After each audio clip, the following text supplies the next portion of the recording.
हाय मित्रांनो, मी आज तुमच्यासाठी अजून एक नवीन लव्ह स्टोरी आणली आहे.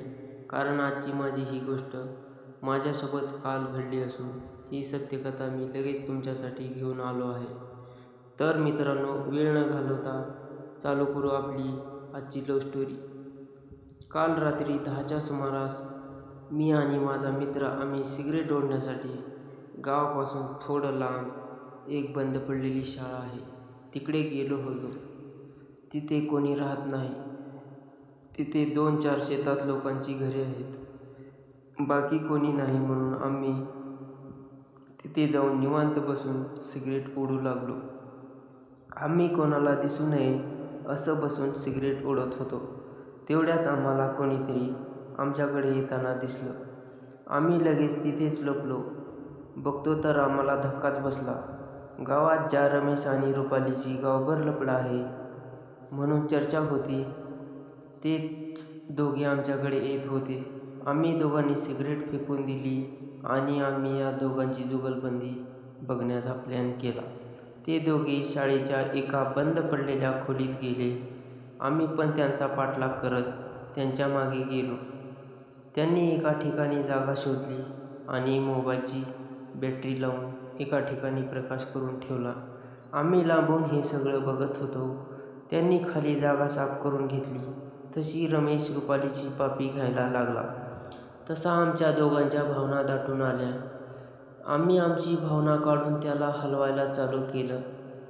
आमच्या पुढे लाईव्ह शो चालू होता, तो आम्ही असा कसा सोडणार होतो.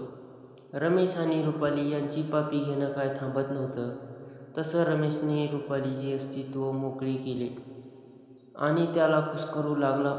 खाली रुपालीने पण रमेशच्या भावनेला मोकळं केलं. रमेश रुपालीचं अस्तित्व दाबून पीत होता.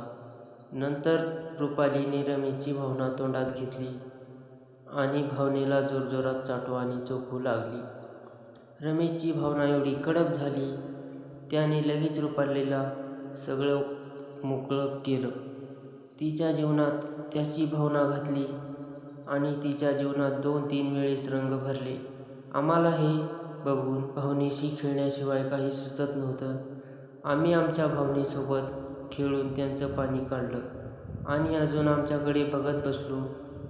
रमेश रुपालीला एक सुंदर जीवनाचा आनंद देत होता. रुपाली रमेशला बोलली, रमेश, माझा नवरा कधीच घरी नसतो. तो ट्रॅक्टर ड्रायव्हर आहे.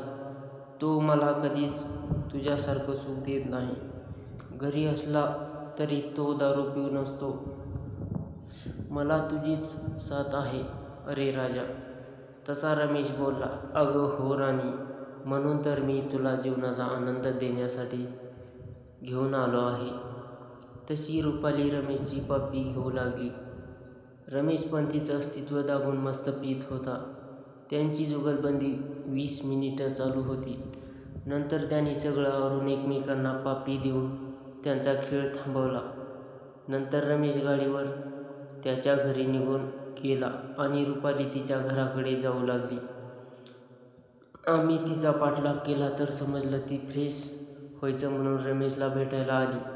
तिने सोबत आणलेलं डबडं उचलून त्यातलं पाणी खाली ओतून घराकडे निघून गेली. रुपाली फ्रेश व्हायला जाण्यासाठी म्हणून रमेशला भेटायला जुन्या शाळेत येते आणि रमेशकडून जीवनाचा आनंद घेते. आता आम्हाला समजलंय ते दोघे कुठे आणि कधी येतात. आता पुढे कधी आले, कसं काय केलं हे ऐकण्यासाठी आपल्या आवडत्या आणि लाडक्या पांचट भाऊ या यूट्यूब चॅनलला नक्की सबस्क्राईब करा. ती पडीक शाळा आणि ते सगळं लाईव्ह बघायचं असेल तर या व्हिडिओच्या खाली लाईव्ह म्हणून कमेंट करा. 100 कमेंट झाल्या की मी तुम्हाला तिथे अजून जाऊन लाईव्ह सगळं दाखवेन. अशाच नवनवीन सत्यकथा ऐकण्यासाठी आपल्या चॅनलला लाईक करा, कमेंट करा, शेअर करा आणि नक्की सबस्क्राईब करा. धन्यवाद.